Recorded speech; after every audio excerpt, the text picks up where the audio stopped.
मी म्हटलं साहेब, जसा देश स्वातंत्र्य झालाय तशा ओबीसीतल्या प्रत्येक माणसाला काही ना काहीतरी योजना होती. त्याच्यामध्ये ओबीसी मधले जेवढे येणाऱ्या जाती आहेत त्यांच्यासाठी काही महामंडळ होती, त्यांच्यासाठी शासनाच्या काही योजना होत्या. आणि म्हणून त्यांनी कुठं ना कुठं कर्ज घेतलंय आणि ते कर्ज बुडवलंय. आणि म्हणून आता ही जी विश्वकर्मा योजना आली आहे, ही योजना बँकेतर्फे आहे. बँकेतून 1 लाख रुपये आपल्याला 5% व्याज दरानं, कमी व्याज दरानं आपल्याला पैसे मिळणार आहेत. आणि बँकेवाल्याने तुम्ही आयुष्यात कधी 10,000 रुपये जरी बँकेचे बुडवले तर तुमचं सिबिल पाहणार तुम्हाला कर्ज देणार. त्यामुळं ओबीसी समाजापैकी ज्यांनी कधी ज्या सवलतीचा फायदा उचलला त्याच्यापैकी कोणीच येणार नाही. फक्त मी म्हणलं माझ्या धोबी समाजालाच स्वातंत्र्य मिळाल्यापासून कुठल्याही योजनेमध्ये सहभागी करून घेतलं नव्हतं. म्हणून साहेब, ही जी योजना आली आहे, ही योजना आमच्या लोकांपर्यंत पोहोचली पाहिजे. आणि ह्या आमच्या लोकांना फायदा होऊन जर याच्यातले 4,000 करोड रुपये खर्च करायचे असेल तर ह्या लोकांना आपल्याला बरोबर घ्यावं लागेल. आणि मला ते म्हणले की आता ह्या एका व्यवसायासाठी म्हणून काय करता येईल. मी म्हणलं साहेब, राजकीय दृष्ट्या जरी बघितलं तरी माझ्या प्रभागामध्ये 20 धोबी आहेत. एका धोब्याचा 50 घरात संपर्क आहे. म्हणजे 1000 घरामध्ये प्रमोद वाकडकरचा संपर्क आहे. मी निवडून येतो तर फक्त माझ्या धोबी लोकांच्या जीवावर निवडून येतो. हे झालं राजकीय. तर माझ्या या लोकांना आर्थिक दृष्ट्या थोडंसं सक्षम केलं पाहिजे, या दृष्टीकोनातून ही योजना लागू करायची. आणि जेव्हा मी व्यवसायाची काही सुरुवात केली होती तेव्हा मी 1 लाख रुपयावरतीच ही योजना सुरू केली होती. म्हणजे माझा युनिट सुरू केला होता. मी म्हटलं साहेब, मी भूतकाळात जाणारा माणूस आहे. आज माझं जरी एखादं SSI रजिस्ट्रेशन असलेलं, MSME रजिस्ट्रेशन असलेलं आणि 50 लाख रुपयाचा जरी माझा टर्नओव्हर जरी असला महिन्याचा, तर मी पहिल्यांदा व्यवसाय सुरू केला होता तेव्हा माझ्याकडे एकच मशीन होती. माझ्याकडे एक धुवायची मशीन होती आणि एक पिळायची मशीन होती. त्या मशीनची किंमत त्या काळामध्ये 1 लाख रुपये होती. आज आता मी सांगितलं की आमच्या धोबी व्यवसायाचा आमच्या लोकांना आता 1 लाख रुपये तुम्ही जर देणार असाल तर पहिल्यांदा आम्ही आमच्या समाजातल्या लोकांना योजना देऊ. आता याच्यामध्ये जसं आपण मी म्हटलं की कोळशाच्या इस्त्रीपासून आपण इलेक्ट्रिकच्या इस्त्रीपर्यंत पोहोचलो.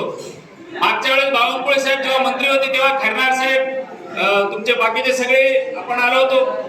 आणि या बावनकुळे साहेबांना आपण ऊर्जा मंत्री असताना निवेदन दिलं होतं की आमचे जे काही समाजातले लोक आहेत इस्त्री करतात त्यांना कमर्शियल दर लागतो, तो इंडस्ट्रियल करण्यात यावा. आणि तेव्हापासून त्यांनी, मला वाटते आता त्या गोष्टीला 7 वर्ष झाले, कमर्शियल आपल्याला इंडस्ट्रियल दर लागतो. म्हणजे 8 रुपये लागायच्या ऐवजी आपल्याला 3 रुपये 4 रुपये युनिट लागतात. परंतु समाजाचं संघटन नसल्यामुळं, समाजात प्रबोधन नसल्यामुळं आपण बऱ्याच लोकांना असं सांगितलं की ज्या दिवसापासून ही योजना लागू झाली आहे लाईटची, त्या दिवशीपासूनचं रिफंड आपल्याला MSME कडून मिळते. पण आतापर्यंत बऱ्याच लोकांनी घेतलेलं नाही.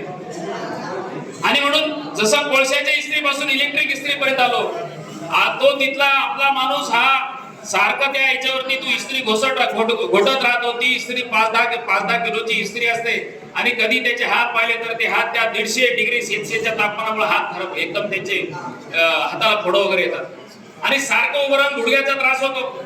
आता उपमहापौर साहेबाला मी म्हणलं साहेब, 75 वर्ष झाले तुम्हाला त्रास काय होतो? फक्त गुडघ्याचा. आणि म्हणून या समाजात गुडघेदुखीचा सुद्धा मोठ्या प्रमाणात त्रास आहे. हातावरती छाले येण्याचा मोठ्या प्रमाणात त्रास आहे. हे सगळं प्रकरण मी माननीय पंतप्रधान मोदी साहेबांच्या कार्यालयामध्ये, मला त्यांनी एक दिवस तिथं बोलवून हे प्रेझेंटेशन करायला सांगितलं. मी म्हटलं साहेब, बाकी आता तुम्ही वारीक समाजाला तुम्ही दिले, महिन्याभरातून एकदा कटिंग करावी लागते तरी त्याला प्रशिक्षण आहे. आयुष्यातून माणूस एकदा घर बांधतो तरी गवंड्याला प्रशिक्षण आहे. दिवाळी दसऱ्याला कपडे शिवतो तरी तुम्हाला टेलरला आणि बाकी सगळ्याला प्रशिक्षण आहे, शासनात मान्यता आहे. पण हा आज अंगावर घातलेला कपडा उद्या धावा लागतो साहेब.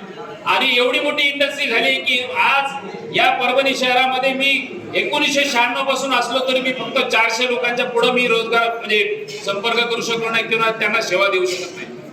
आणि म्हणून ही इंडस्ट्री झाली आहे. मग आता काय झाले की परभणीमध्ये प्रमोद वाकडकरनी आणि मुंबईमध्ये शरद पवारच्या जावाईनी ह्याच यांत्रिकीकरणाचा फायदा घेतला. माझ्या कुठल्याही समाज बांधवांनी या ठिकाणी या यांत्रिकीकरणाचा फायदा घेतला नाही. आणि म्हणून या योजनेत आपल्याला सहभागी केलंय. माझं आपल्या सगळ्यांना विनंती आहे की आता जे स्टीम टेबल आले त्याच्याशी छोटस एक बॉयलर आहे 10 लिटरचं, एक स्टीमचा टेबल आहे, त्याला स्टीमची इस्त्री आहे. त्याच्यावरती माणूस साधारणपणे 150 ते 200 कपडा इस्त्री करू शकतो. आज 10 रुपयाला एक कपडा आहे. मी त्यांना गणिते मांडून दाखवलं, साहेब तुमचे पैसे आम्ही कसे फेडणार आणि तुम्ही आमचं कसं, आम्ही आमचे माणसं कसे सक्षम करणार. 10 रुपयाला एक पीसेस आहे. 150 कपडा केला, 200 कपडा केला तर 2000 रुपये रोज होतो.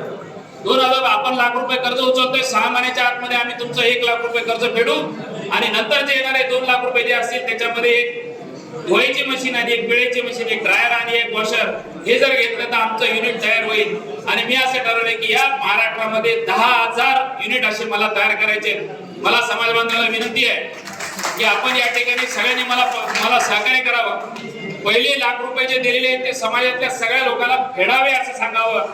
पुढचे 2 लाख रुपये आल्यानंतर तुम्ही फेडावे की नाही फेडावे व्यवसाय ठरवून ठरवावं. त्यामुळे मी मुद्दाम आपल्या या मीटिंग मध्ये आलो. मी ज्या जिल्ह्यात गेलो त्या जिल्ह्यामध्ये मी हेच सांगत आहे की मला जे व्यावसायिक उभे करायचे, मी एखादा टाटा उभा करायचा म्हणलं तर 10 वर्ष लागतील. एखादा टाटा बिर्लाच्या जर कुठं काही करायचं असेल तर त्याला 25 एकर जमीन लागेल. तोही उद्योजक आहे आणि माझा धोबी समाजाचा सुद्धा छोटं युनिट टाकणारा माणूस उद्योजक आहे. आणि म्हणून उद्योजक उभे केल्यानंतर समाज आणि मग राष्ट्र हे कशा पद्धतीने प्रबळ होतंय हे मी त्या पद्धतीने चांगलं पटवून सांगलंय. आता आपल्या पदरात पडलेलं आहे. माझी सर्वांना विनंती आहे की MSMEचं जे पोर्टल आहे त्या पोर्टल वरती आपल्याला पहिल्यांदा नोंद करावी लागेल. ती नोंद करताना आपलं जातीचं प्रमाणपत्र, आधार कार्ड, बँकेचं पासबुक एवढंच फक्त बरोबर न्यायचं आहे. तुमची नोंद झालेल्या तुमच्या खात्यामध्ये 500 रुपये जमा होतील. त्याच्यानंतर जेव्हा प्रशिक्षणाची तुम्हाला त्या ठिकाणी आवाहन करण्यात येईल, शासन तुम्हाला प्रशिक्षण देईल. 5 दिवसाचं प्रशिक्षण आहे, पर डे 500 रुपये मिळतील. हे 2,500 रुपये तुमच्या खात्यात जमा होतील. आणि त्याच्यानंतर बँकेला जेव्हा आपण प्रपोजल करू, हे प्रशिक्षण पूर्ण झाल्यानंतर शासनाच्या वतीनं 15,000 रुपयाचा किट मिळणार आहे. आणि म्हणून किट मिळताना सुद्धा मी राणे साहेबांना असं म्हणले की साहेब तुम्ही आता किट देणार काय. म्हणून आता ऑल इंडिया हाच प्रश्न आला की धोबी समाजाला द्यायचंय काय. म्हणून मी त्यांना सांगितलं की साहेब